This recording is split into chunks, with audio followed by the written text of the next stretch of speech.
भी हो जाती थी, लेकिन अब कहाँ। हाँ ये तो है।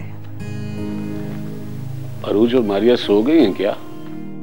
बड़ी देर तक आपका इंतजार करती रही, फिर अपने कमरे में चली गई और जाते हुए मारिया कह कर गई कि अगर अब्बू आए और खाना ना खाया हो तो मुझे बता दें। भाई खाना तो मैं घर का ही खाता हूँ, चाहे इससे भी लेट आऊँ।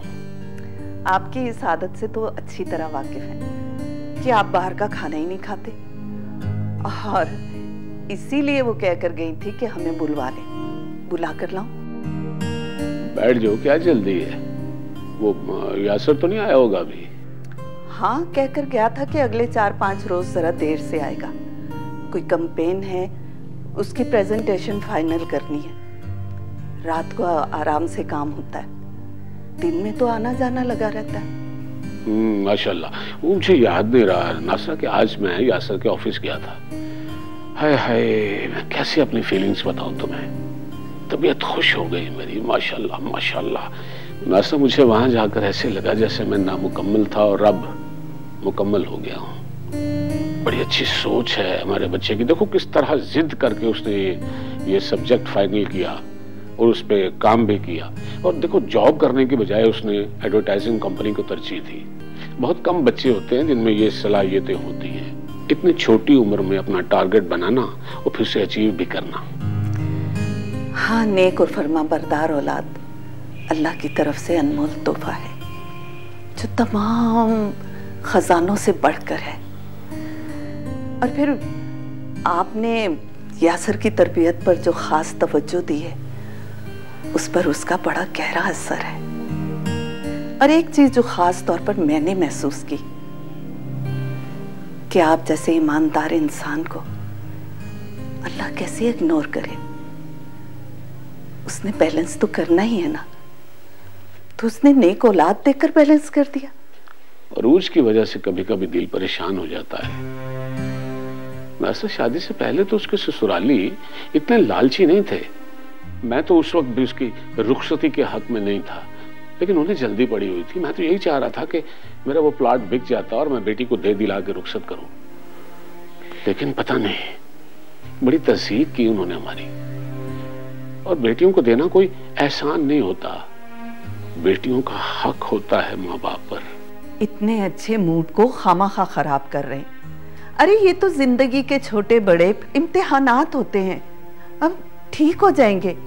हमारी नीयत में तो कोई खराबी नहीं है ना, बस वक्ती प्रॉब्लम है, सब ठीक हो जाएगा। आप अपना दिल छोटा क्यों करते हैं? आप तो बहुत मजबूत दिल के मालिक हैं, हिम्मत वाले हैं। फिक्र ना करें, सब ठीक हो जाएगा। चल, आप जाकर यूनिफॉर्म चेंज कर ले, मैं खाना लगवाती हूँ। ठीक कह रही हो ना सर, लेकिन बेटी का मामला है ना, बेटी के घर से ठंडी हवा के झोंके ही अच्छे लगते हैं। मैं चेंज करता हूँ।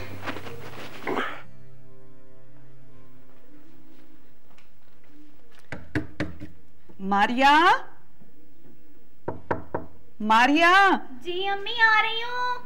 आओ, तुम्हारे अब्बू आ गए, जल्दी से खाना लगाओ, आ जाओ।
भाई बहुत भूख लग रही है। बिस्मिल्लाह। आप लोग भी खाओ ना बेटा। हम लोग तो कब का खा चुके हैं अब्बू। अच्छा की है भाई, ये कोई टाइम तो नहीं होता ना खाने का।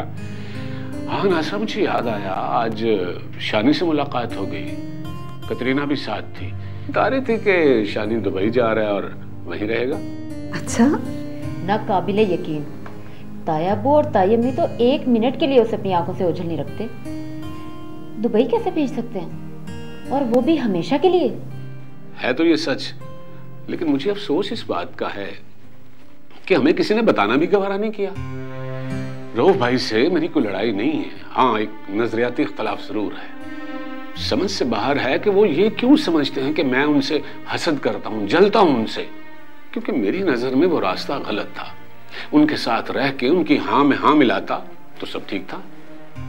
चले, अगर आप में और आपके भाई में कोई इख्तिलाफात हैं भी तो बच्चों को तो उसमें शामिल नहीं करना चाहिए। उनके दिलों में नफरत का बीज नहीं बोना चाहिए।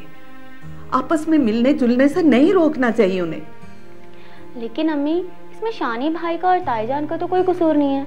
एक्चुअली ताया जान तो इतने सख्त गुस्से वाले हैं कि पूरी फैमिली उनसे डरती है। शानी मुझे अपनी औलाद की तरह अजीज है, कभी कोई फर्क नहीं समझा मैंने यासर में और शानी में। लेकिन भाई का दीन ईमान तो सिर्फ दौलत ही होकर रह गई है। रिश्तों का कोई तकद्दुस नहीं है उनकी नजर में, कोई कदर नहीं है उनकी नजर में। यही बात जब उनको समझाता हूँ तो बुरा बन जाता हूँ। ठीक है, वो आपके बड़े भाई हैं, अगर कोई गलत बात भी कहते हैं तो दरगुजर कर दिया करें। आपके और उनके दरमियान जो नजरियाती इख्तिलाफात हैं उन्हें वक्त पर छोड़ दें।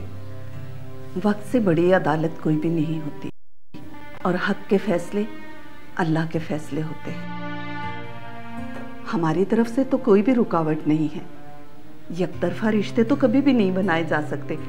ताली तो दोनों हाथों से बजाई जाती है ना। वैसे अब्बू, मैं भी एक उलझन का शिकार हूँ। ताया अब्बू में इतनी बड़ी तब्दीली कि वो उसे अपने से दूर भेजने के लिए राजी हो गए, और वो भी हमेशा के लिए। देखा, पुलिस ऑफिसर की बेटी हो ना, तभी हर बात को शक की निगाह से देखती हो। शानी भाई वहाँ पढ़ाई के लिए नहीं जा सकते क्या? सही डायरेक्शन में सोच रही हो अरोज, इस तरफ तो मैंने गौर ही नहीं किया। आज तक कभी सुना ही नहीं कि कोई हायर एजुकेशन के लिए दुबई गया हो। जी हाँ, अब तो सभी गवाही देंगे कि 49 पैसे फी 30 सेकंड की